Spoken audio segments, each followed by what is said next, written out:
Okay, we're gonna get started with call the meeting to order at 6:36. We're going to stand and do the pledge of allegiance, and I would really love if you could lead us in the pledge of allegiance.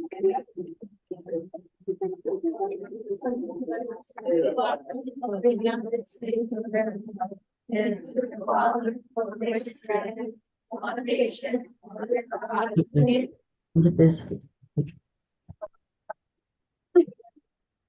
Thank you all very much. Roll call work.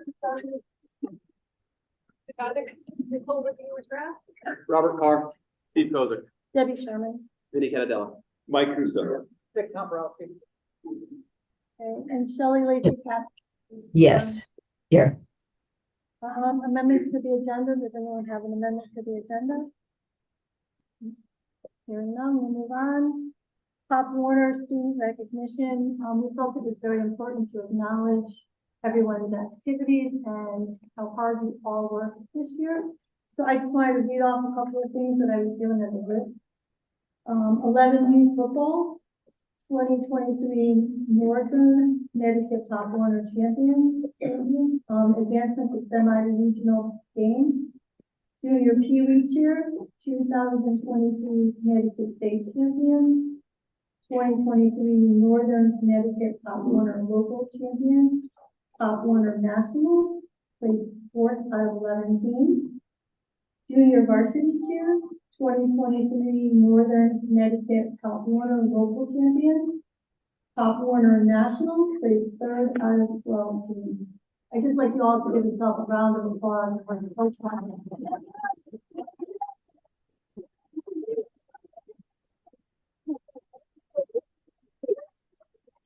Thank you, Jack. I'm going to ask the side and Mr. Cleary to help us with the Candiana Award.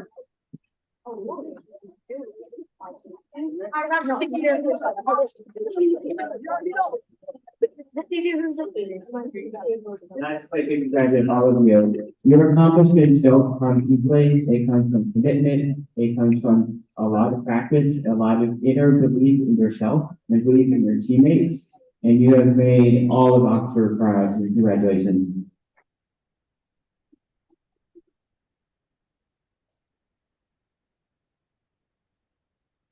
Before I forget, coaches, parents, thank you so much for the amount of time you've dedicated to our application. You are really appreciated, and I know it's not easy, the amount of volunteer hours you put in, but we do appreciate you, and I know the kids do too. So, kids, how about a round of applause for your teachers? Thank you.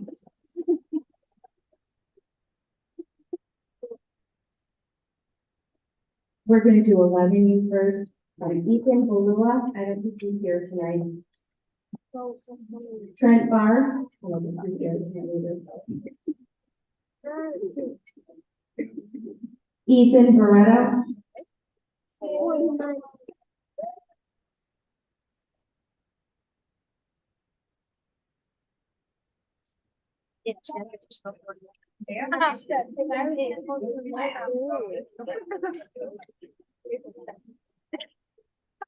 Braden Boulay.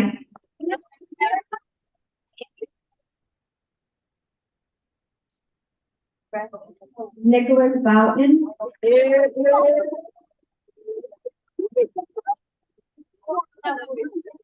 Clifford Criscolo, he's not here tonight either. Jace Crutchfield.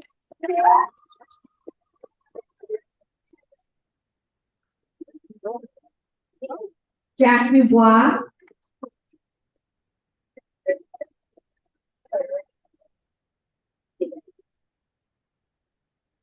Nathan Dyer. Tyler I.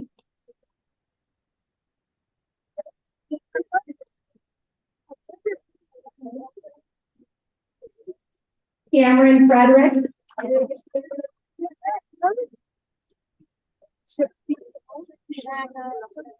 Hunter Guys.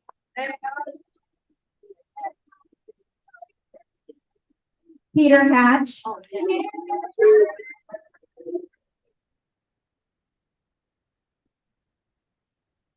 Jair King, he's also not here tonight. Jacob Leary.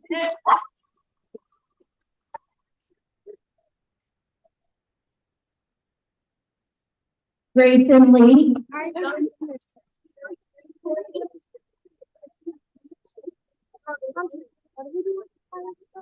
Luciano Montanez.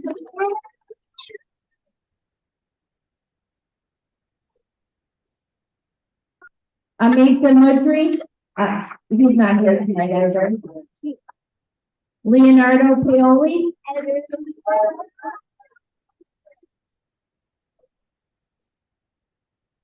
Colton Pereira. Anthony Catanella.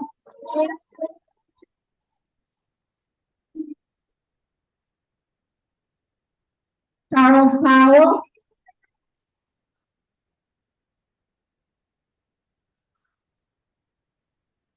Luciano Rainier McAfee. Wes Ray.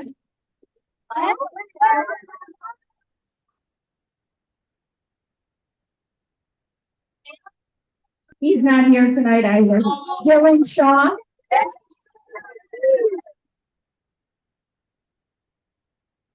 Daniel Turan.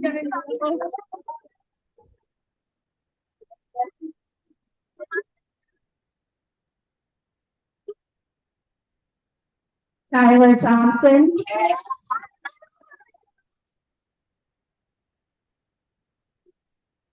William Thompson. He's not here tonight either. And that's it for the 11U.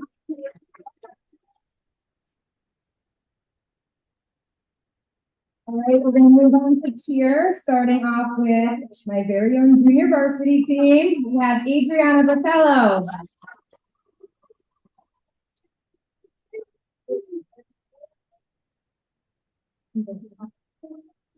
Bella Cook.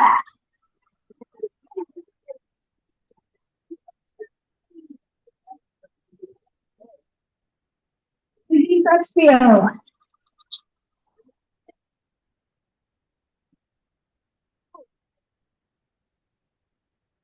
Sierra DeBrum.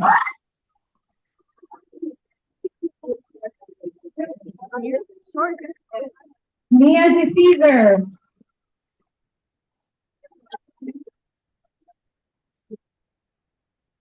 Jolena Duran.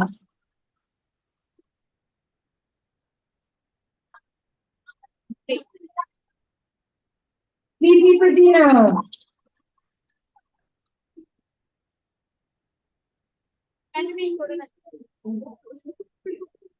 Emily Housestead.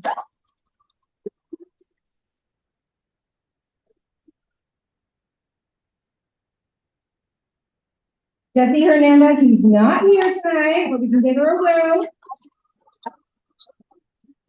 Kali Jones.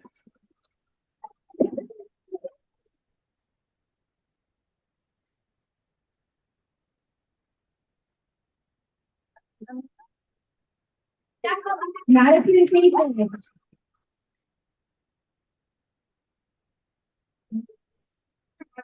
Chelsea Leary.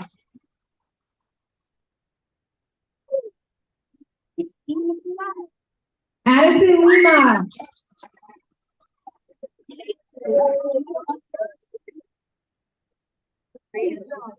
Lucy McLean.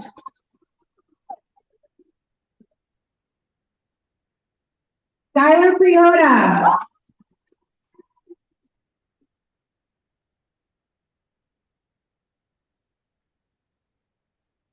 Mia Rubino.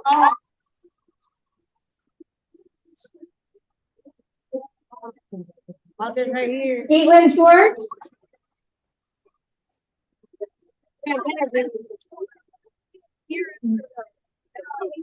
And last but not least, Ava Steen.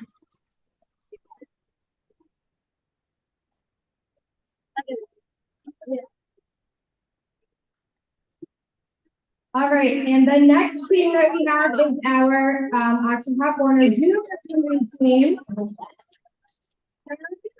with Ariana Herrera.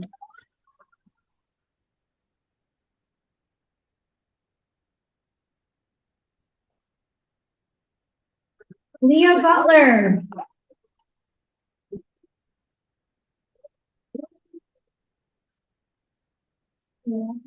I love Claire Carr.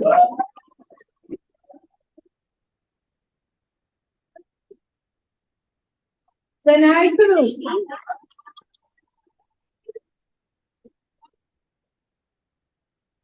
Adriana Corcoran. Evilise Serrano.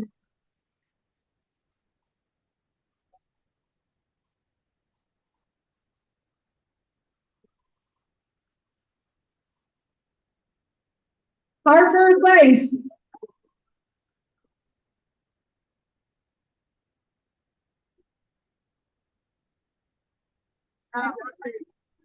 Emma Florence.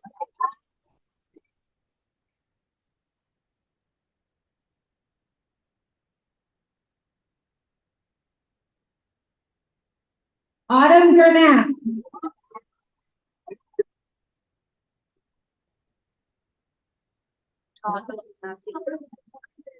Laura Bruno. Caroline Guarcino.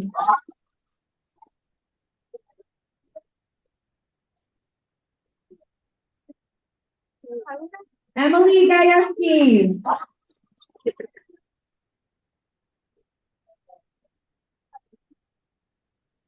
Claudia Kazalowski.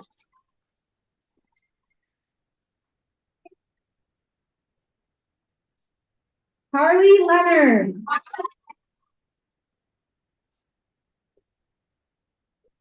Mackenzie Mitchell.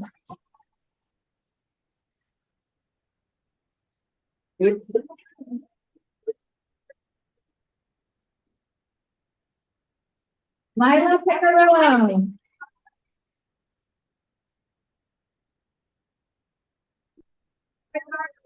Gianna Porto.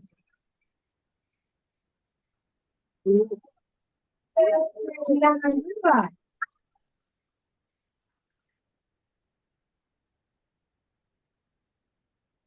Avery Santana Giddings.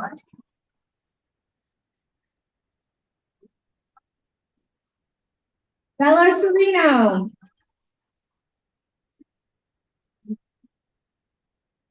Lauren Smith.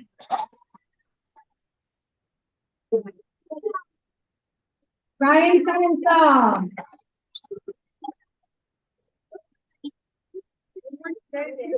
Addison Tylinski. Meredith Utah.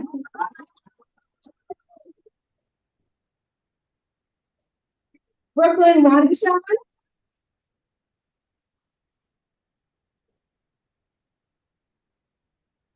And last but certainly not least, Ms. Maya Wilshire.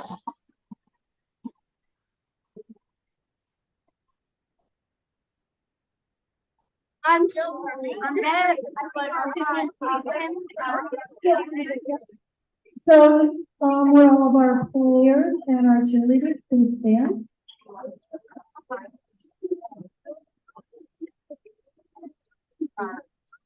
As far as the lid shot, what do you think is gonna make it? Maybe you should be really tall.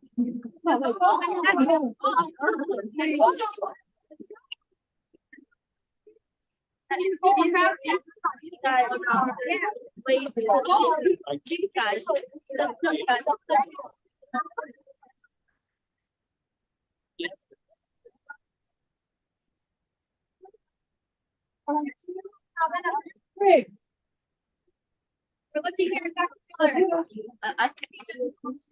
Okay, let's try something else.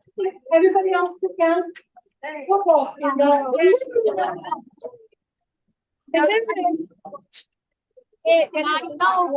Oh, yeah. Great.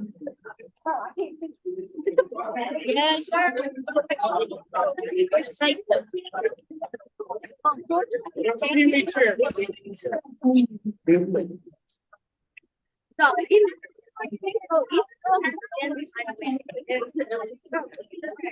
One, two, three. JV, stand up. One, two, three. Well, this part, we're gonna adjourn the rest of our meeting to upstairs. I want to thank you all for coming and for being part of this meeting. We really appreciate it. And thanks for coming out in the rain.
In the shadow.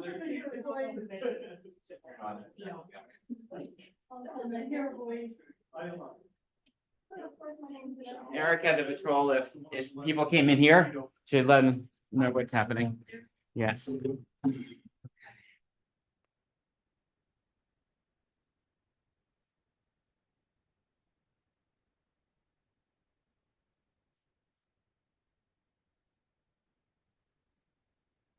Someday I should get my own computer. I have one from like when I was in grad school, but I haven't turned it on in 3 years. Okay. I don't think it's gonna work anymore. That's funny. The amount of updates that it probably needs right now. You'll take 10 years just to do the update. Yeah, I know. Yeah. It works so good there. Let's stick with this. Hope IT never catches me. Good sign. At the last spot. They do. And the parking one's one of Is it still windy too? yeah. It's only like it works, right? Isn't that windy? Yes, Yeah. windy or as the evening progresses.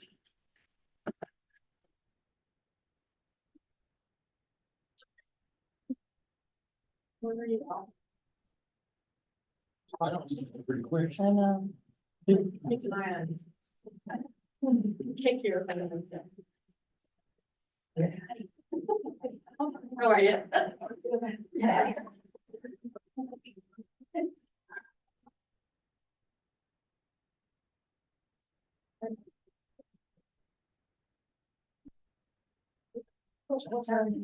It's not older. It's not really. Oh, okay. Oh, yeah. That's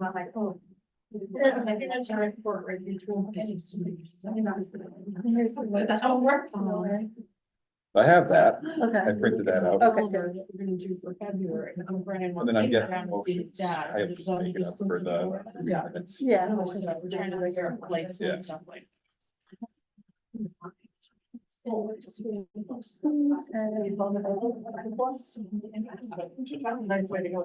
usually have a jack, so it's well, but I guess they didn't get enough traffic, so let's just continue that.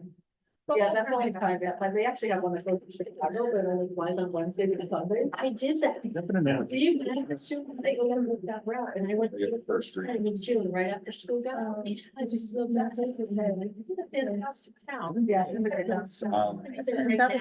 No, they're having miserable. Well, I still do. During the summer, I highlighted it it. was fantastic. We went to all the museums and we ate at fantastic restaurants and we did the architecture tour. Oh my God, I love that architecture. Now, I mean, Yeah. like, that's- I never printed out the policies. I printed this. No, they were like. Then we got one policy. But the purpose of the policy is to give permission to make policy Like, go all the for time. chronic attendance. That's kind of like an odd policy, to have a policy that mentions, encourage superintendent to create a policy. This F one? Yeah, and you're. Yeah. Three or four. Yeah, it's a new policy. It's the, I'm still gonna come up short. Student attendance, truancy, and chronic absenteeism. The wording is pretty much, the board is giving permission for, let's have this policy allow for a great policy. We'll be right back, Deb. You're going on a field trip. Field trip. Okay. Sorry, I do- I left something down there. I want to get out. I don't think you'll be able to go back the way you came. What do you, what do you need? Vic left I got his it. cell phone downstairs, Oh, oh. so I if can you get can you at least get us through, then we can. Oh, okay. Where you going? Howard? Yeah, because I can't reach. Port. Wait, phone? Yeah, I gotta come back for. We got time. to go. Yes, that's one. And then you mix in, you get wet, so there's that. Yeah. Oh. Put your feet in a bucket of ice and we'll call it.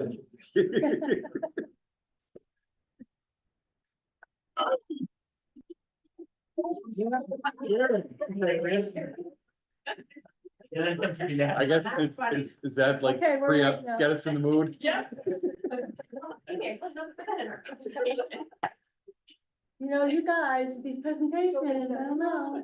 I'm setting. Once here, right? Once here, or was he outside? Wow. Well, you woke us up, so. Yeah, I'm still scrolling. When's your birthday?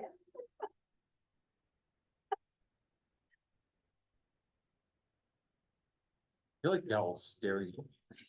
You know, extra close. Probably is. I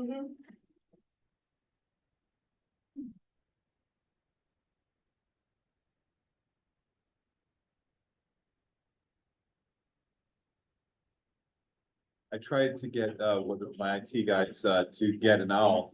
Cause we closed the office, so every time we meet, you know, and they meet in person, it's always like at like a brewery or something, whatever. I don't condone, I don't pick where we go.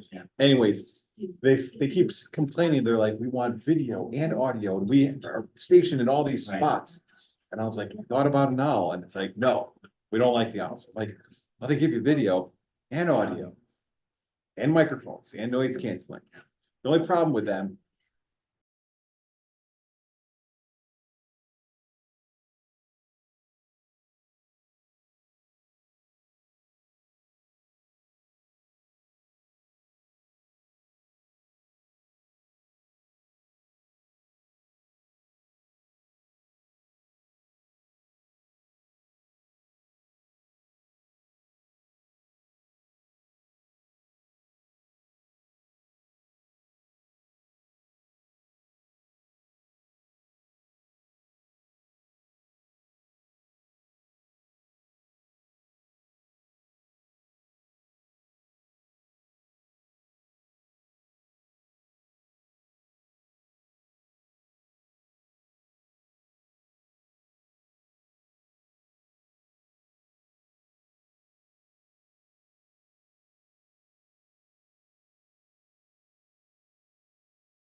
Okay, so we're gonna reconvene our meeting at 7:05. The next item is the 12/12 Special Board of Education meeting minutes. I'd like to make a motion to approve the 12/12/23 Board of Education special meeting minutes. Second, who's seconding? Sue. Okay, any discussion? All in favor? Opposed? Abstain? Motion carries. And then the 12/12 regular Board of Education meeting minutes. I'd like to make a motion to approve the 12/12/23 Board of Education regular meeting minutes. Is there a second? Second. Danny? Any discussion? All in favor? Aye. Aye. Opposed? Abstained? Motion carries. Audience of citizens, anyone wish to speak to the board tonight? No? Thank you for coming. Board correspondence, May, do you have anything? Attributes of graduate critical thinking, Quaker Farms and goes. I'm gonna invite Amy and Rachel up to the table here with me. We started this series back in the fall and we got interrupted.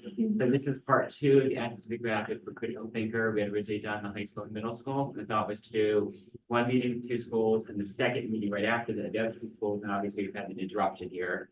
They're gonna pick up where we left off. So I'm gonna turn it over to the two of you. Sounds great. Well, welcome, happy new year. Happy New Welcome Year. to the two new board members. Welcome to our returning board members. Nice to see you all. So as Dr. Miller stated, I know that the other two schools have presented critical thinking, just as a review, because it has been a few months. In regards to critical thinker, as one of our attributes of a graduate, critical thinker is students analyzing ideas, evaluating concepts, thinking creatively, recognizing view, perspective taking. You'll see that every day. So every day you walk into a classroom, whether it's grades pre-K all the way to 12, you're going to see critical thinking taking place on a daily basis, minute by minute. The students are constantly thinking about their own metacognition, problem solving, finding solutions, opinions, multiple perspectives on things, perspective taking. We talk about that all the time, especially with our little ones. Perspective taking is huge. Really finding the why behind something that's being presented by the classroom teacher, and it can be across all subject areas. Researching best strategies, developing theories about the word problems, and finding those solutions, but really focusing on the why and the thinking about our own thinking. Okay, going to do that. Just a quick review. I know the other two principals have reviewed it with me, so I don't want to go into too much detail, but certainly it's been a little bit of time. So I'm going to go over to Amy, who's going to talk about what critical thinking looks like at a community level. Yep, so this is a short video. I walked around over the course of a few days, this was a few months ago, but and asked students two questions. What is critical thinking to you? And why is it important? And then also, what is perseverance? Because that idea of perseverance falls under critical thinking as well. And these skills are really important, not just for academic learning, but also for social learning. So when we talk about perspective taking and perseverance, these are things that apply to peer relationships, wanting to be a better football player, as well as academics. So here you can hear from a few of our kids.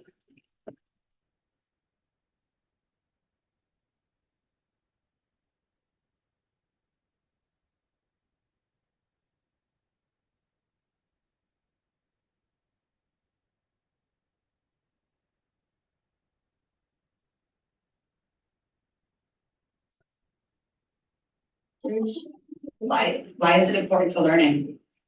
So you could get better at the things you don't know you like. I think critical means thinking hard and thinking logically. Why is it important in school or in learning?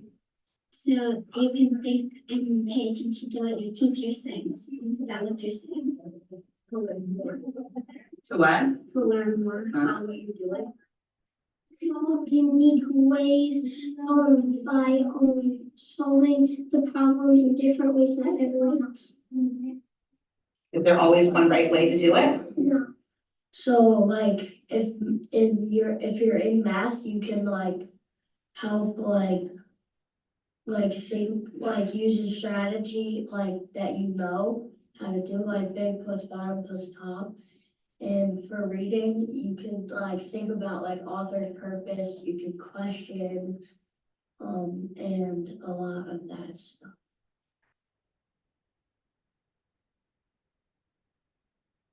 Persevering means to never give up. Why is that important for learning? Because if you're gonna learn something new and if you give up, you're not gonna learn anything. And if you persevere means do something even if you don't want to. And if you do it, you will be proud after. What does it mean to persevere? It means to keep on trying. Why is that important in school? Because we need to keep on learning in order to do things in life. What does it mean to persevere? You can never give up when you reach your goal. So out of the mouths of our children, and then, down here. Under kind of each attribute, we have can-do statements that kind of break it down to what it might actually mean or sound like for that grade level. So, oops, I did not mean to start that over. I was trying to skip to the next slide. Okay, so these are the I can statements for critical thinker for this age group. I can synthesize data to find commonalities and differences. I can use collected data to form a product. So these are just some pictures you see there, an Edgar Chartwell point of view. They're working together in a group after doing some reading a whole unit on inventions and how to build machines. And in the slide all the way to your right, you see many ways to present information. So they had choice. This was a teacher who was trying to put some of the UDL lens in the lesson. They were doing research project again on inventors, but they had all these different choices in their research and how they were going to present it. They had to think through that, collect all their data and present it. The second area, I can persevere through complex problems and I can make multiple attempts to reach a solution.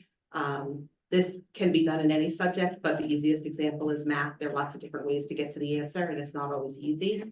And in here you see some of the kids working in groups at whiteboards, and there's a big push in math too to get kids talking and not just memorizing things. And that's part of this working through complex problems. And it really does lend itself to critical thinking and problem solving across the board. And then finally, I can develop and explain an argument using evidence, and I can use a variety of resources to research and take notes on a given topic. And these are some pictures. This was a group of fourth graders who were doing, they created these posters and they're messy. They're actually out in the hallway right now. And we said learning is messy. So this is not meant to be necessarily a pretty project, but they worked together for about 2 weeks researching a topic that they felt passionate about. There was a group that did Save the Sea Turtles. This was a renewable energy group, but they had to examine different resources, form some of their own opinions, and then decide which opinions were most important to share out with their classmates. So these are just some examples of the ways our third, fourth, and fifth graders are learning to think critically and persevere during the school day and hopefully outside of the school day as well. Any questions before I move on for Rachel's? Sure. So this is we tried to do a video, but of course, in September, October, with 4, 5, and 6-year-olds, it was a little bit more difficult, but our goal is by the end of the year to get more videos. So this was something that Mr. Rich, I had tried and it just wasn't working. It just wasn't appropriate. So Mr. Rich, during one of his math coaching sessions with some students, he asked the students, what does it mean to think critically? So we got a little bit, so please bear with us.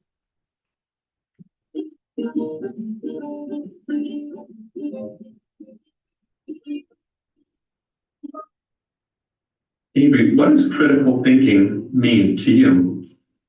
Critical thinking means like your brain is positive. Adrian, what does critical thinking mean to you? Critical thinking means to me that if you're like on a test and you have to like solve it and you got something wrong, would you give up or would you keep on trying?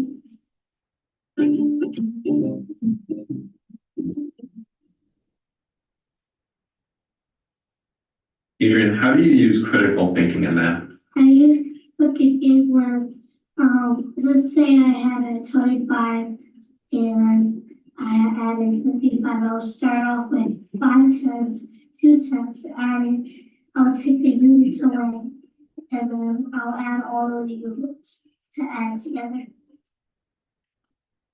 Avery, how do you use critical thinking in math? How I use critical thinking is like, so there's a math equation in front of me, and if it's like plus, I can go backwards and I subtract it. So, and then I take the bigger number, and then I take this, and then I make it into rods, and then I take the smaller number, and then I subtract that how many things, like units and rods, from the bigger number, and then that gets me my answer.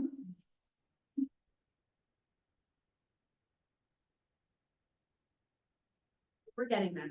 We're getting there.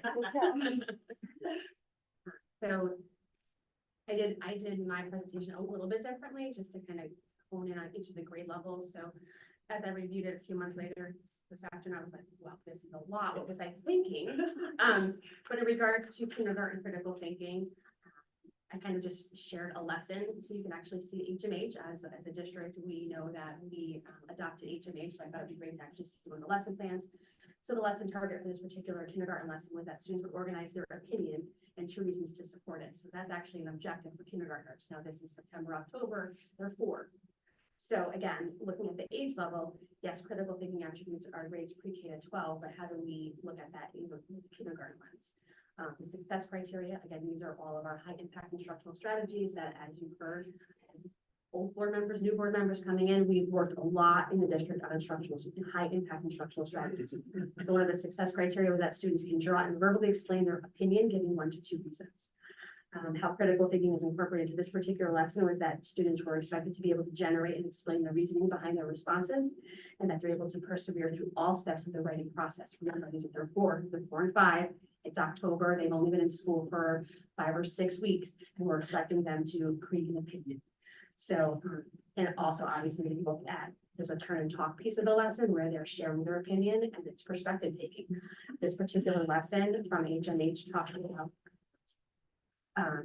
what was your favorite book and what are the 2 reasons that support this opinion. So this particular child looked at my favorite book was Samuel, My Build-A-Bear. So there's a book called My Build-A-Bear, and if you're familiar with the Build-A-Bear, lays in the walls, that's her favorite book. And 2 reasons was, one was because I love them, and one was because I put heart in them, a heart in them. So if you are familiar with Build-A-Bear, one of the steps in creating a Build-A-Bear is you get a little heart and you get to stuff the bear with that particular heart. So those were her 2 reasons why My Build-A-Bear was her favorite book. So again, 4 and 5-year-olds, it's something that we're expecting them to produce. And obviously moving on to 1st grade, we're expecting to go from this level to now complete sentences, so you can see the progression. And then again, that turn and talk is huge, sharing our opinion, sharing our ideas, and persevering through the writing process, even at that young age. 1st grade critical thinking, their lesson target is very similar, but students will be able to describe characters and the reasons for their actions. So again, what are the reasons for a particular character's action? Students are writing how a character might look, how a character might sound, how a character might act, and they're expected to write complete sentences to describe how the character, to describe the main character. In regards to critical thinking, again, generating and explaining the reasoning behind their responses and persevering through how the writing process of writing complete coherent sentences. Yeah, there's just the lesson template from HMH, and then the work samples. So the work samples is writing a description. So now they have to use keywords to start that. Right? How do we get to writing a sentence? So again, what does the character look like? Gray has a big beak, is a swan. What do they sound like? Using some sound words. How do they act? Now creating those words. Again, critically thinking about all of those characteristics of what makes a character. Again, writing specific words that they would use to describe that main character. And again, that perspective taking. Other people I may see the character very differently than you might see the character. I might think that the sound might be different than what you think the sound might be, and sharing that perspective taking. And then the expectation is now to take those keywords and now write them into a complete sentence along that writing process. So again, you can see the progression from what a kindergartner is expected to do at this time compared to what a 1st grader is expected to do at this time, where they're now writing complete sentences. Grade 2 lesson is a math lesson. So again, that's solving word problems involving addition and subtraction. So you actually heard 2 2nd graders talking about solving addition and subtraction problems and utilizing the rods, which are the tens place, and the units, which are the ones, as a strategy to help solve that addition and subtraction problem. In regards to critical thinking, they're solving story problems and they're showing their thinking or their computations in whatever measure they're getting to get to that correct answer. And then persevering through that. And there's just a copy of that illustrative math lesson along with some student samples.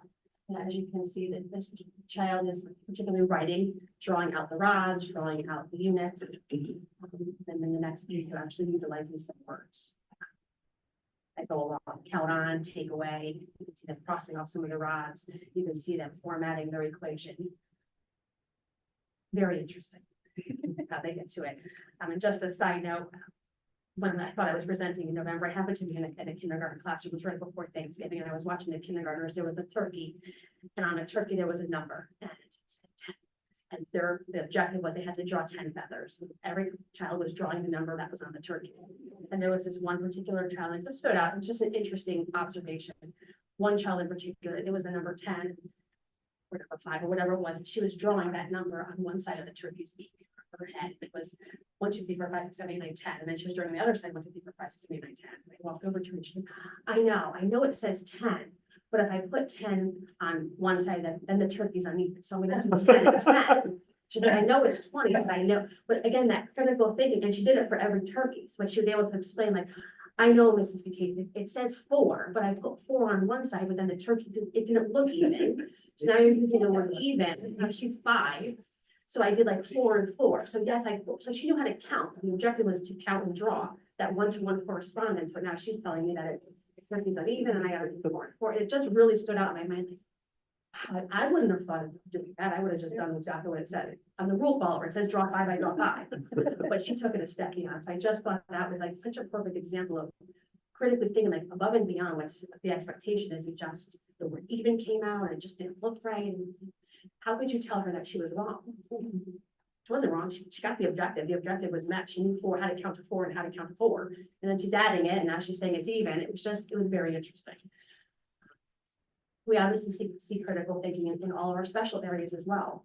So in the art room, one of the lessons that was done was a brainstorming of multiple approaches to an art design. They were doing collage work and they were talking about positive and negative shapes. And what is a positive shape? What is a negative shape? And then how do you take those pieces that you created to create a masterpiece? So there are some examples in regards to some of the work that the students have done.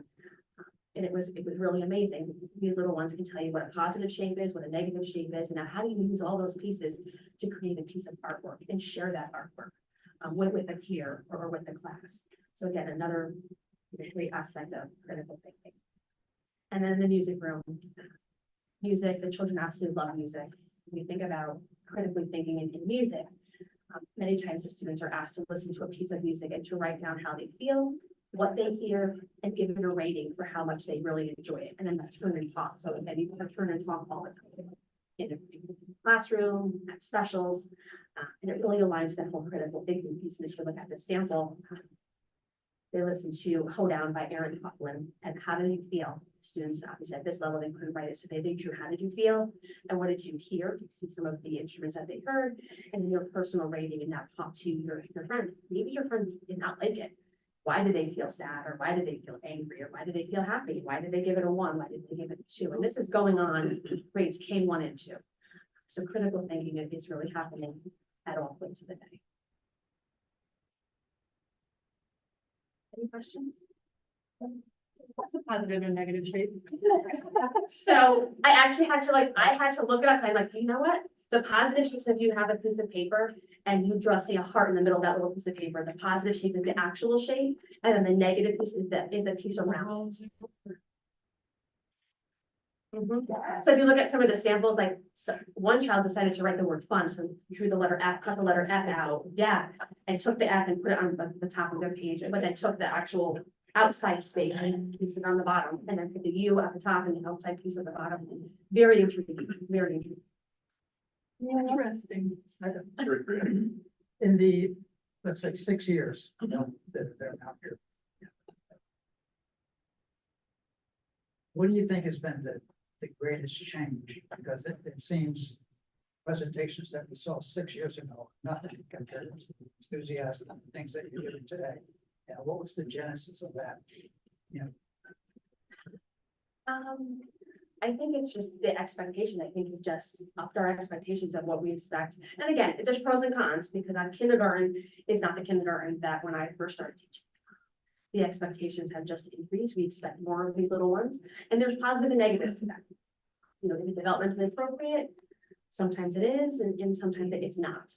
So we have to take that, with a grain of salt as well. But I just think that our expectations, standards have just increased over time. So with that, we have to kind of guide our instruction, and our expectations have to increase as well.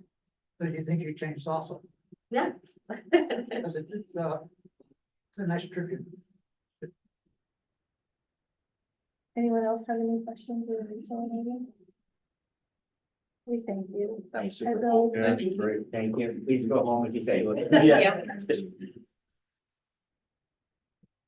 Great job. Have a great night, everyone. Thank you, too. Thanks for coming. So, See it like an action. Always. yeah, so the next item is the staff survey. I just wanted to say a little bit before we talk about the staff survey. We had the surveys finished in December before break. We asked for, as a board, documentation updates of where we were with it. We had the survey that's been attached to our agenda and the curriculum agenda last night. We talked about it in curriculum a little bit.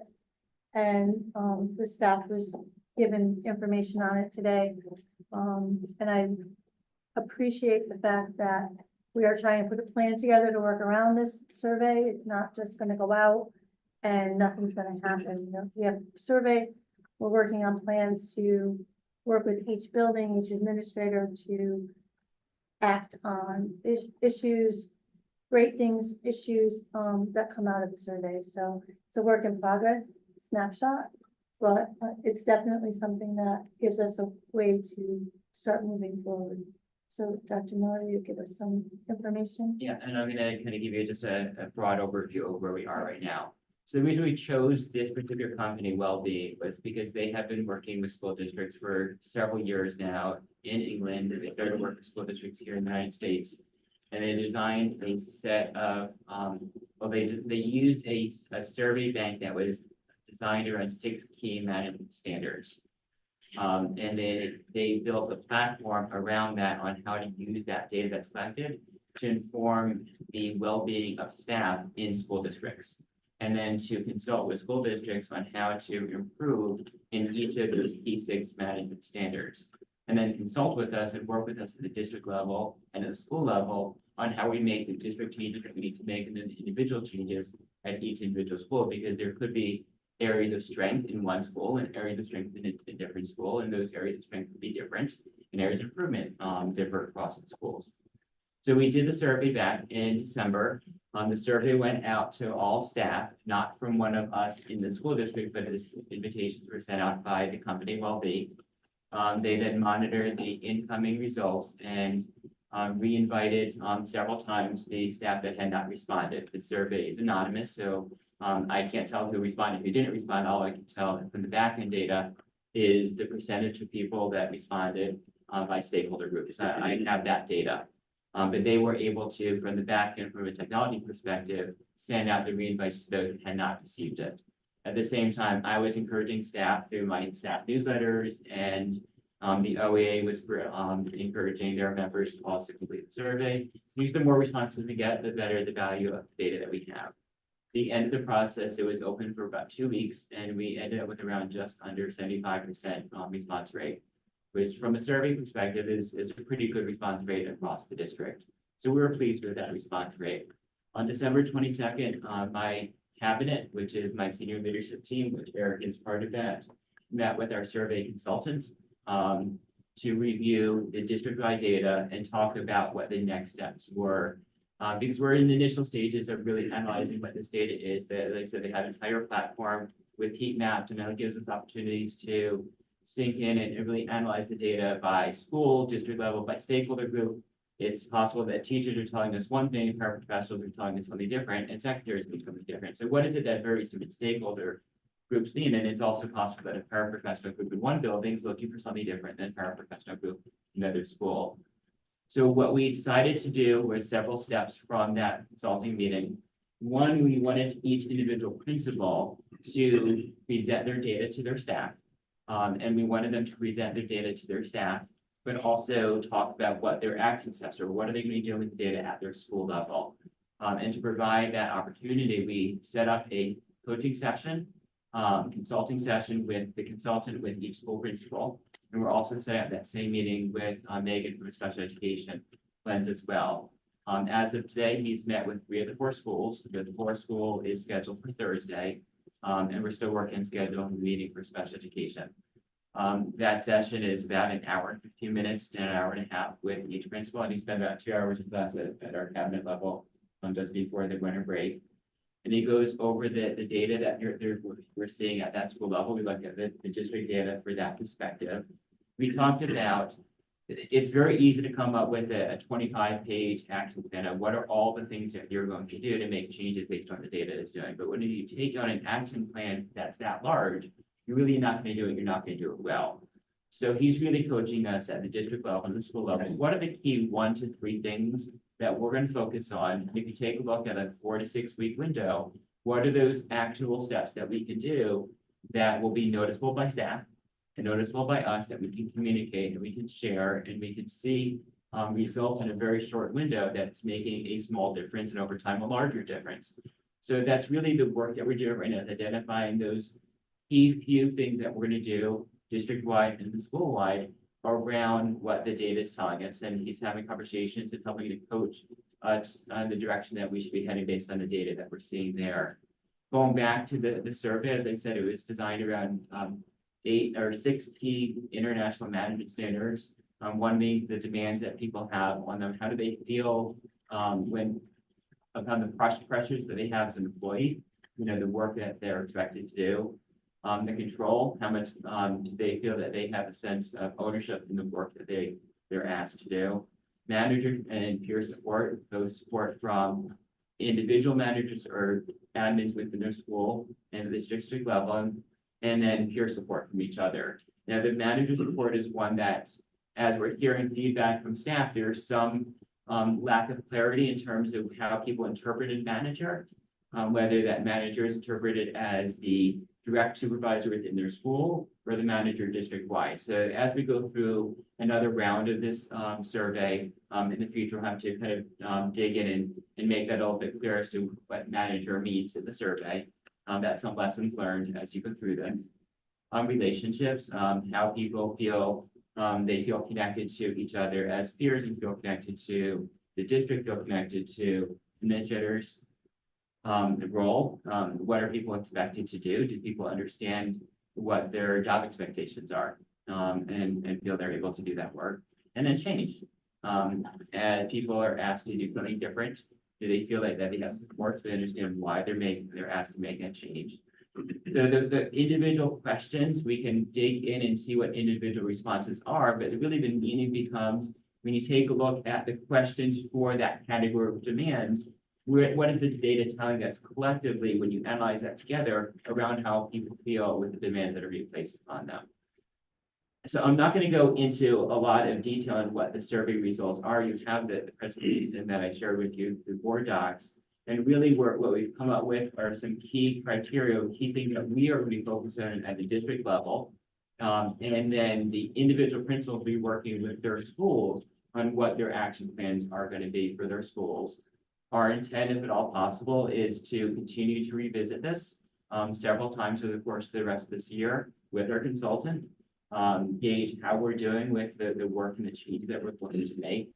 And if at all possible, to redo the survey again before the end of the year and see how we've made improvements during that time. I will share from the district perspective the 4 areas that we're looking to work on right now. One is building relationships with stakeholder groups within the district and making people feel a sense of importance, making feel that they have value within the district, that they are every single person has value. So let me give you an example. In my message to staff and families on Monday morning that we had its late opening, I actually put in the words, and I purposely put it in there, that I was considering not just the families within Oxford, but the staff members that lived outside of the community. And I actually received thank you messages from staff that I actually acknowledged that they had distances to travel and to consider that. So that's a way for people to feel important. Steps like that. So those are the types of things we're talking about building relationships. Central office staff and admin support. I firmly believe, and I built my career over the last 20+ years on customer service. Customer service with my stakeholder groups in my school districts. And I want to make sure that our central office team is providing every person in the district when they're asking for support, asking for questions, asking for service, like they're the most important person in the world. And that we're providing that response rate to them and customer service to them. So I want to make sure that we're emphasizing that as a customer service philosophy from our central office team here. And the third is communications. While we do communicate a lot, we have our staff newsletters, principals do a lot of newsletters out there with their staff. There seems to be a sense of, I don't understand the change and why we are doing things the way we are. So while we're communicating a lot, are we communicating the right information in the right way? So really making sure that we're doing the right form of communications and getting the right messages out there. And sometimes change is done because we feel it needs to be done, and these are decisions that we make as a team, and sometimes not everybody's part of that collective conversations. How do you include people in that? Sometimes change is done at the board level, and we make decisions and I implement that, and sometimes people need to understand why we're doing that. Sometimes change is from the state level. The K-5 reading program is an example that was done to us. The change in the reading assessments, that was not something that we decided, that was something the state decided we needed to do. So even though we might not have control of that change, is how we're articulating it and getting our staff to understand why that change is there and making sure they have the supports to process through that change process itself. And then finally, professional development, making sure that everybody feels that they have a lane and they have a voice in professional development they're going through. We have a very strong PDEC or professional development committee that Erica, Director of Instruction, oversees, but for the most part, that has been focused mostly on teachers. Are we making sure that paraprofessionals have a voice in their learning, secretaries, even custodians, making sure that everybody has some ownership of that? And there was a lot of commentary in the survey of doing ed camps. But we tried that. That was our original point of doing our earlier PD. We didn't have enough stakeholders that wanted to run sessions. We were not able to do that. So while people say they want to do X, we might not be able to implement it. But did we actually go back to staff and say we wanted to do that, but we're not able to do it because? So part of that goes back to the communication, feeding information back to staff. So those are the 4 key areas that we're intending to work with as a central office leadership team and our cabinet level and our staff here, and then developing similar type direct actions that the schools will be doing. Anybody have any questions? I think just the key is done a ton of these for a long time, and it starts off with the pulse, getting a feel of what's going on, and it's to drill down, understand some more detail. And it's the constant communication of, we heard X, and on certain date, we delivered Y, we heard you, here it is. Demonstrate the evidence of the change. And doing that constantly is what, you find the right things, but it shifts the culture. Well, it takes time, but I think you really have to do a survey here. Yes, we're intending to do that, yeah. And the taking time, that's important. We're not going to see the needle move completely over in every single category in the course of 5 months, but we slowly move that needle in the areas that we need to see it moved. Right, you said that you can't do 25, so fair. Short term and long term, and give the updates on progress and demonstrate it. Right, and be actively vocal, and when we're making a change or we're doing X. So there's the budget request that we think is going to solve something. We heard in the survey that people are looking for that, making sure that we're making the connection between you said this and we're advocating for this. We might not be able to solve it today. We're looking to solve in this way. But it's It's a start, it just has to continue. Yeah, because these things, survey, happens, goes in the closet. That's right.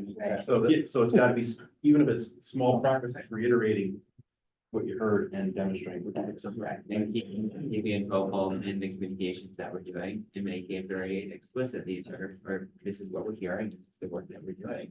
And just keeping it in the forefront. And once again, one of the reasons I chose this company is because they were not doing a survey to walk out the door and say, we'll see you in a year. They really are viewing this as a partnership with us and how we continue to make improvements in our district culture and school cultures. That'll make future data more reliable too, because when people see that you're taking action, they'll take more time, more people will fill it out, and it just makes everything better, changes the environment. I think that's why our number was able to be so high. I think that's the highest percentage we've had on a survey. I've never seen it that high. That's one of the surveys I've Any done. survey. Yeah, that's a significant amount of people that responded. And I want to thank the staff for doing so. Right. Absolutely. Definitely. And hopefully they'll continue to get more sample feedback and the free form stuff. Anybody else? Let's get nuggets out there. Yes. Yeah. I don't want to be the Debbie Downer, but if there's a huge problem, the high participation could be. I'm not, this is the first time I'm looking at it, and it's great that they did, 75%, but oftentimes people only speak up when they're unhappy.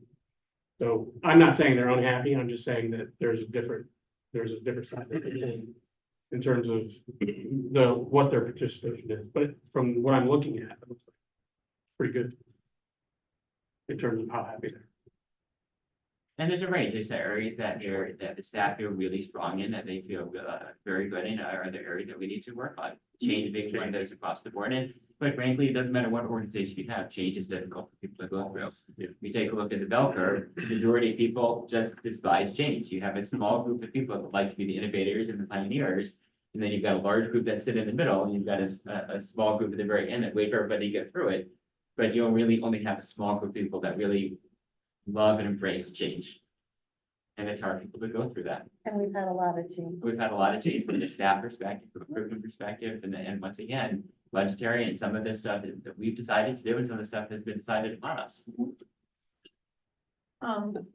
So when, and the average scores for all participants, it said that they compare them to other schools. Yes. So do we know that they're comparing the same, like the same demographics, same socioeconomic schools, or is there any school? It's just any school whatsoever. The management standards go beyond just education, but the percent of the decile that they speak to, that's compared directly to other school districts that they represent for the survey. And then the 5 questions that we added can't be compared to anything because they've never asked those questions before. So it's just our raw numbers. And do we have access to the open-ended questions? Can we see the results of those? I do, but because we're trying to synthesize them together, because when people make comments, it takes away some of the confidentiality of that piece. So we're trying to use some AI tools, and they've helped with us to consolidate the data so that you get general information from it without looking at individual comments. So when they said the decile with all their schools, they'll work 10 towards the bottom, or first with the top comparing their population of schools. Yes, Regardless of where they are. Right, and we might, in some of those cases, we had some really high scores, but the decile number was 8th or 9th. That just means that we did really well in that area, but most school districts also do really well. We decided to not be at the top of that. The relationship to change. Or 2 big areas that we need to emphasize.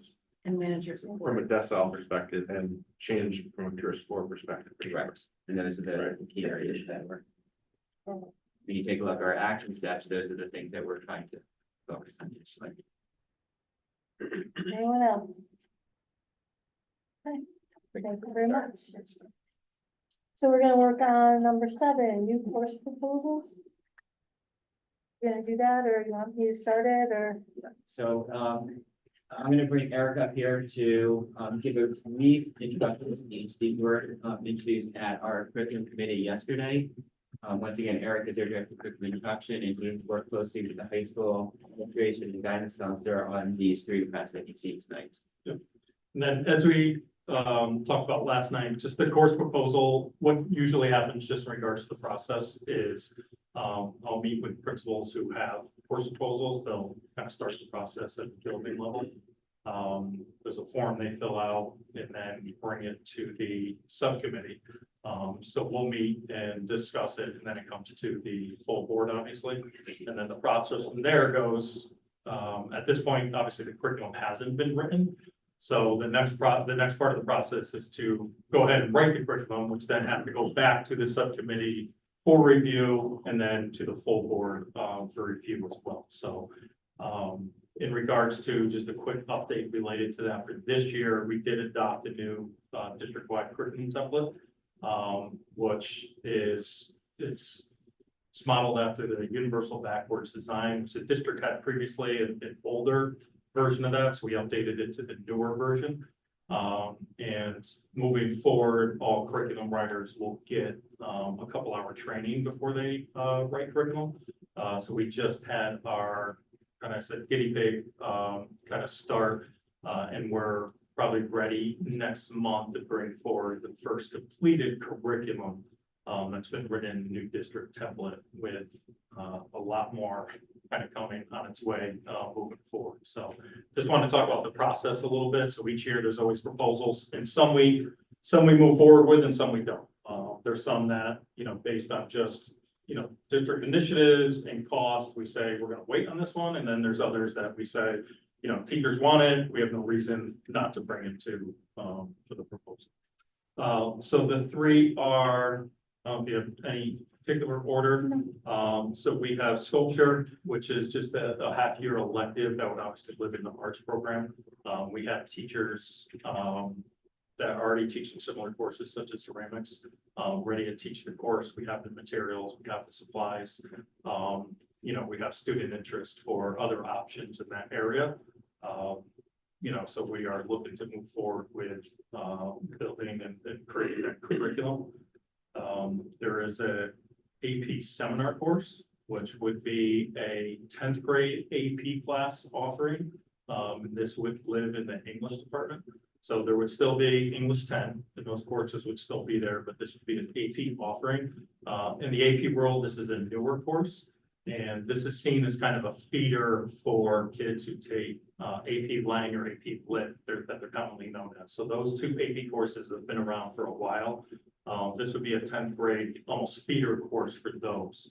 The focus of AP Seminar is a lot of those skills that they would be using in those future courses. So it's a lot of inquiry based, a lot of detecting bias, looking at different perspectives of an argument, research skills, a lot of collaboration, Socratic seminars, discussion amongst peers and so forth. It's not a curriculum where it's very, each year is set on very specific content. The way they want you to teach the course is really looking at kind of current events and what's out there that may be interesting to students, and use that information to build engagement and teach those skills using those, when you decide, or the class possibly decides, is engaging. So again, that would be an AP class, and that would be offered to 10th graders. And again, a feeder course for AP Lang and AP Lit. And then the last course, Health and Wellness. I know we've talked in the subcommittee before about, a lot of curriculum work to do in this district. Last year, 2 years ago, the state came out with a healthy framework and updated it last year. I had some preliminary discussions at the middle school level about some of the health pieces, and just the high school felt just kind of looking at kind of some of the requirements that are in that. We kind of need to look at those offerings, and kind of see if we can update, our health curriculum to kind of meet those needs. So a lot of what we do, we feel like we have a strong 9th grade, and a lot of it's kind of integrated into the PD.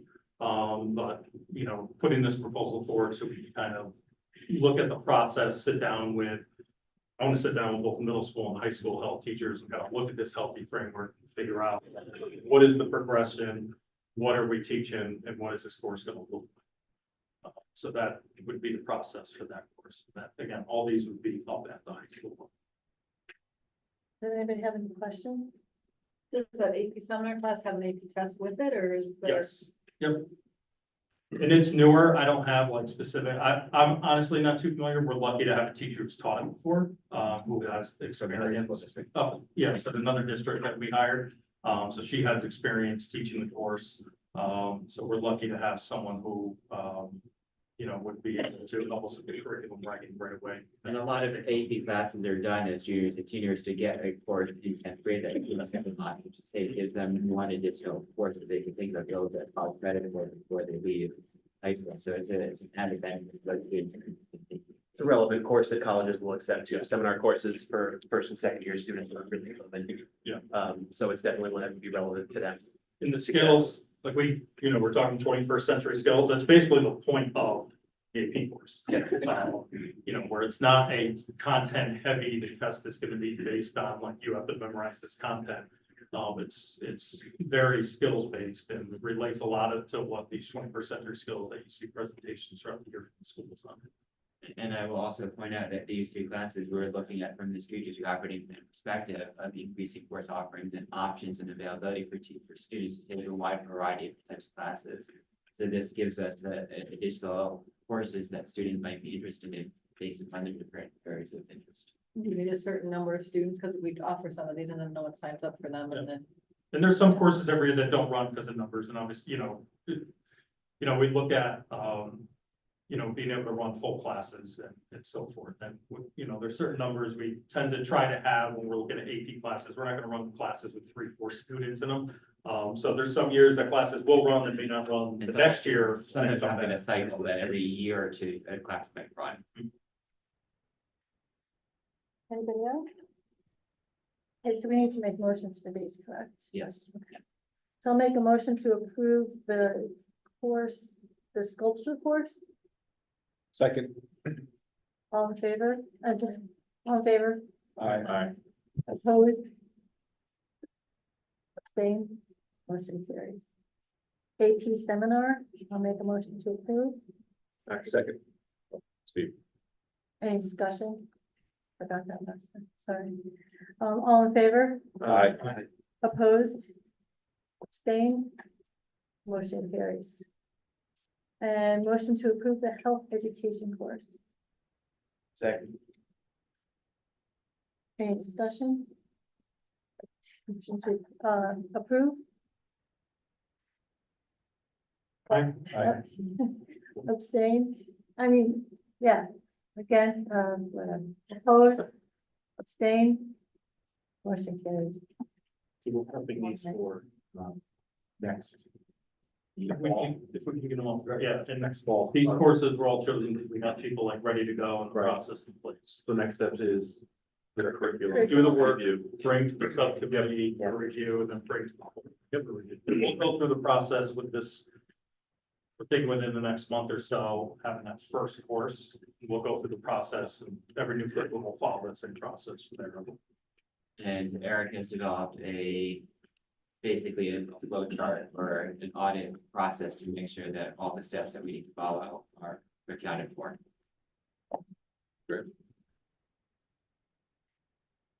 That's Yep. it. I think we're set with those, right? Be safe. So, all right. Thanks, Eric. Thank you, Eric. Sure. Have a great night. Yep. Be careful though. Before the superintendent? Considering the weather, I'll be pretty brief on my reports tonight. First of all, I'm very positive, positive news from an HVAC front. I want to thank all of our parents for their involvement at both providing additional information to parents as well as attending our Board of Selectmen meetings in November and December. As a result, I think of the great support that we had from parents at those meetings. We were able to get the Board of Selectmen to approve the grant applications for both the cafeteria and gym project for this building, Grado, and for the full build at Quaker Farms. Our grant writer did write both grants in December, and those grants were submitted prior to the state deadline. So we are good to go for that. Next step is for us to be awarded from the state. And then we need to go back to the Board of Selectmen and Board of Finance. We need to get them actually fund the projects once they are approved from the state. By that first step was to get the applications in before the deadline, which was done in December. The HVAC work in this building, Grado, the rest of the school begins. We should see the contractors here in this building as early as next week. On site already, there is a trailer for the supplies to go into. The work is going to begin is real. They're here. We've already had 2 building management meetings around the work. Custodian, principal, like D'Agostino, Gino, they're all involved in the process. So the work is beginning. From a curriculum standpoint, you've heard a lot about the Address to the Graduate. At the high school level, the students are just completing the capstone. So this Friday, the students will come in during the early release day. So teachers and PD, the other schools, the high school, the XC, listen to each student presentation for their capstone. Each student has about a 10-15 minute presentation on the work they did in the fall. And there's a whole rubric that students are scored around. Typically, there's multiple teachers involved in the scoring of each individual student. And then if if there are any students that are not able to pass the capstone, they basically do a repeat of a summer type of experience in the springtime as a follow-up for that. But most of the students do successfully complete the capstone. So I'm hoping that after Friday, we're able to report back some more data around that. If anybody of you are interested, you're available, I certainly can make available for you to go in and see some of the student presentations if you're interested in that. if there's any questions, I'll pass it. Any questions? Capstone, so is that presentation work or other options, they could do an internship? We're working on internship. The challenge with doing the internship is having a staff member involved with facilitating it. And that's something we're looking at from a budgetary standpoint. I'm trying to build that into the budget for next year. So I'm ready for this year. The students were deeply involved in the capstone. And once again, the capstone is something, it's a personal project that the students invest in for the course of the first half of the year. And something that they want to learn more about themselves or engage in that would help make some decisions around their future, whether it be something to study in college, a work type of a situation that they want to invest their time in, or just something that an area of interest that they want to learn more about. It really is an area that gives students a lot of flexible control and opportunity to decide on their own, going back to UDL, going back to after the graduate. There's a lot of ownership that students have in deciding where they want to go with the capstone. Just, it would be nice if we could bring the internships back. My oldest was able to, the year that she did capstone, they offered that, and it was a really good, she went to an architecture firm and she's graduating next year or this spring as an architect, so it was a great, you know, introduction to what she wanted to do. Right. The So- internship is something I feel really strongly that we should have at the high school. I would love to see every high school student do an internship. And it actually is built into our strategic operating plan to have a robust internship program at the high school. From a staffing perspective, we've struggled with who's going to manage and facilitate that, which is why we're looking from a budgetary standpoint, how we can make this happen. But I think that would be a very strong program, and I think that every student should participate in some sort of internship. Anybody else have any questions? I just have a question, I don't know where it fits into that, but, and that's something, with the, administration, with department heads. Okay. You have 3, you had 5. I've heard that it's just run all over that system. Yeah. It didn't show up on the survey or anything like that, but, and where's that going? You'll see in our budget request, a recommendation for a change in the department chair model, based on the feedback that we've heard. So what's the change? We'll be presenting that, through the budget process. What was it, 3 or 5? I mean, it can't be a mystery. We're recommending an increase in the department chair model. I don't really want to go into the budgetary request tonight. That will come out in 2 weeks, but, we'll be making a recommended change to the department chair model to increase what we have. So you're still working on putting the budget together? Yeah. Anybody else have any questions? I have nothing tonight. I'd like to get us all home early. So, facilities, No updates at the moment. We're looking to have a facility meeting next week. And we're coordinating on date and time to make sure we can all attend. Follow. all through curriculum. We had a meeting last night. We went, Eric did a lot updating of our curriculum. If you go onto our curriculum agenda, you'll see his report. There's also live links that you can see for the calendar, the assessment calendar. So it's really, he's been doing a great job keeping us updated and providing the information and moving us along. We have a template for the first time that is usable. He has teachers that are looking to write curriculum. We saw the model, as he explained, of one of the programs that's coming forward. So it was great to see that people are actually interested in getting involved in writing curriculum and can do it well. We talked about the dual credit grant, which is working at Oxford Middle School. We did the new course proposals. For our next meeting, we're going to look for the statistics course approval, the update on the surveys, the dual grant.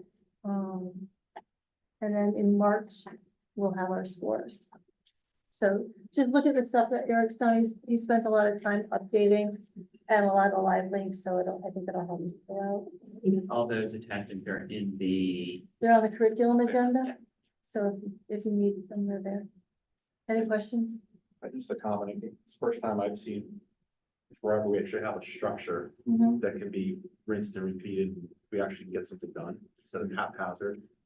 So I like how he approaches things and structure and methodology is pretty solid. And he's developed an actual training program for any teacher that's going to be writing curriculum. So we've standardized their approach to making sure that if anyone is being asked to write curriculum, that they are providing learning to do it in the same standard of reps for the same great consistency.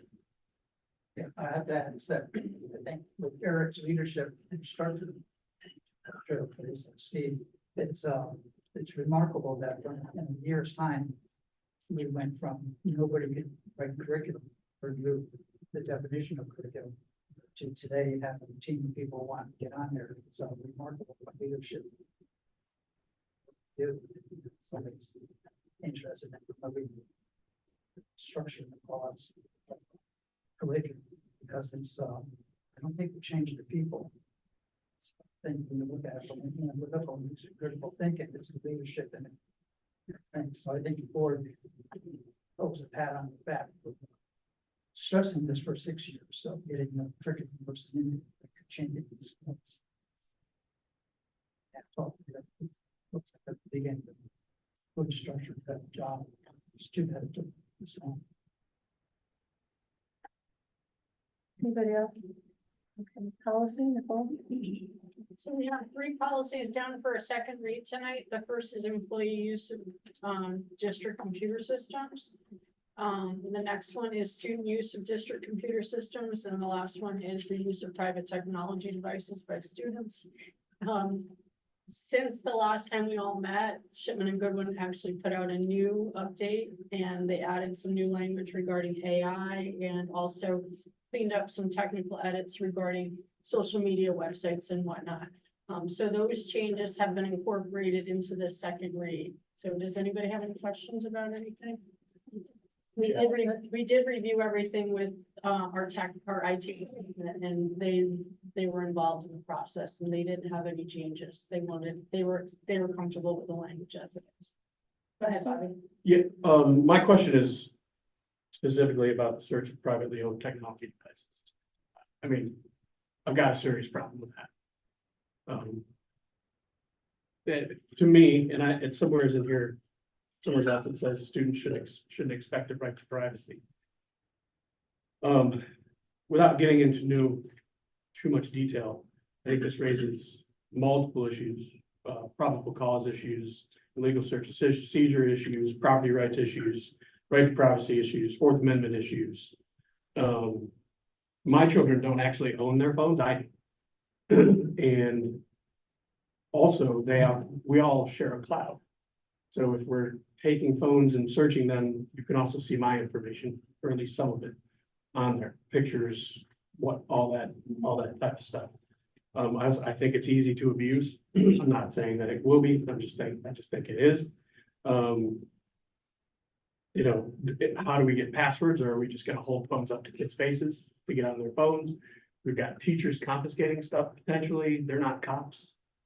I mean, for me, this is a very big no-go for me, personally. I'd second that.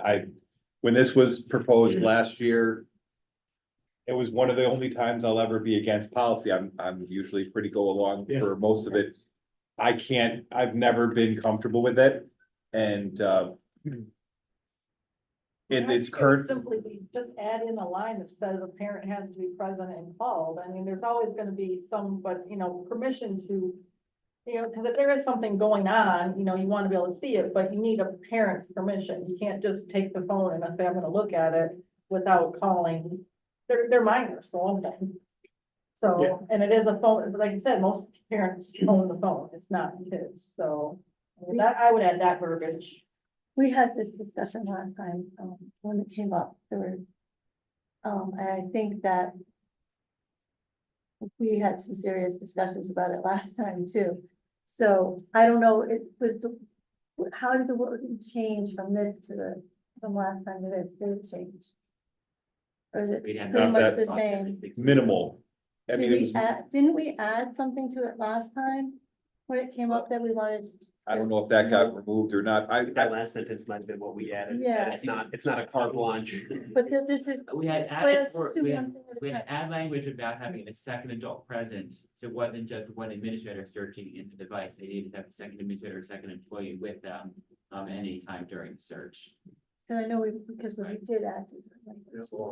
I think this opens the school district to lawsuits. I'm gonna be honest with you, if an administrator or a teacher goes through my kid's phone without me being there, and it's not Tav or Nichols, then there isn't probable cause. I'm gonna be super hot, and I'm gonna be talking to a lawyer.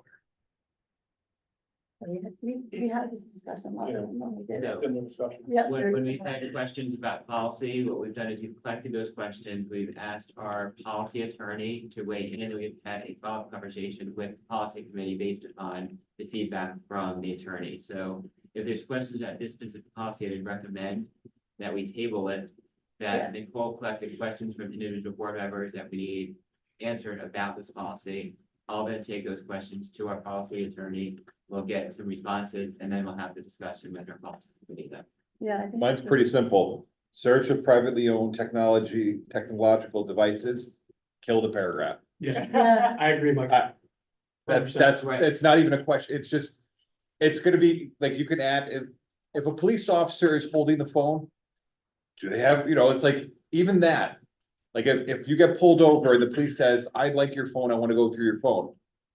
No, like, it's, even that, I would be like, is there a court order, Right. so search, and that's not gonna exist. It's one of those, we can dress it up any way we want. I'm not gonna speak for the whole board, but as an individual, I will vote against this every time it's brought up. And I hear you, and I'm not trying to advocate one way or another, but there's case law that's been decided up through the Supreme Court on what school districts are allowed and not allowed to search in. Just because you're allowed doesn't mean you should. And this falls under that, so I wanna make sure that we get clear guidance from our attorney around these questions, so. so when we come to it, we'll just table it. We can just make a vote. We'll still, do this, the motions, Nicole, and then we can decide how the board wants to vote. It looks like we're moving stuff and. Okay, so I'm gonna start with, motion to approve employee use of district's computer systems as written. Second. All in favor? Aye. Opposed? Abstain? Motion carries.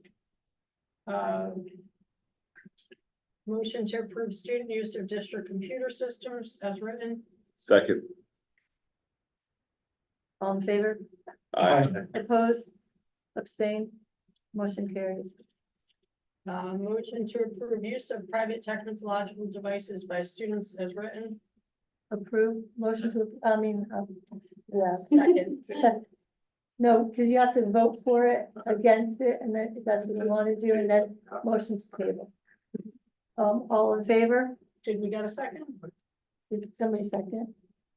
I didn't hear. you. Second for We can discussion, get through it. second just for discussion purposes. All in favor?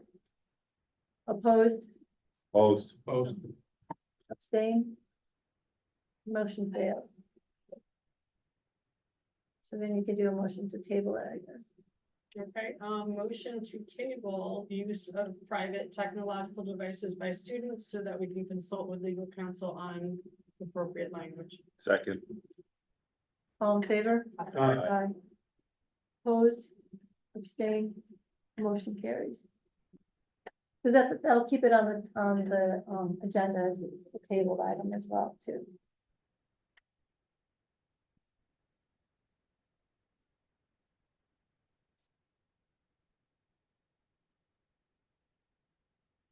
And you have your first sheet. as Okay, well. and then I just wanted to get that. Yeah, no. Said. No, I know. Sorry about that. There's a All lot. right, and then we were very busy. We had a meeting on Thursday.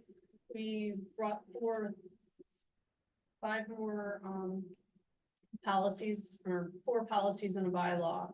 The first is admission to public schools at or before age 5. So in case you guys didn't know, they're changing the start date for or the age for kids to become eligible for kindergarten. Used to be that you had to be 5 by January first, now they want you to be 5 by September first of the school year that you're starting. There is a way to waive in if you think your child can go earlier, so that's all in the regs. That's one of the things that we discussed. The next is recess and play-based learning. We had Eric come to the meeting to explain what we're doing already and what we need to change in our curriculum regarding that. It was really interesting because it seems like we're already on track for pre-K and kindergarten, but there's things that we need to work in for first grade to fifth grade. The next thing that we discussed was student attendance, truancy, and chronic absenteeism.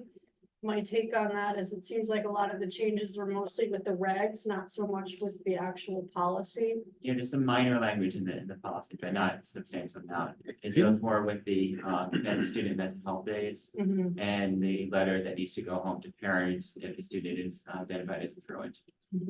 And then we have section 504, which seems like every time we think we have it approved, something changes, so we're back looking at it again.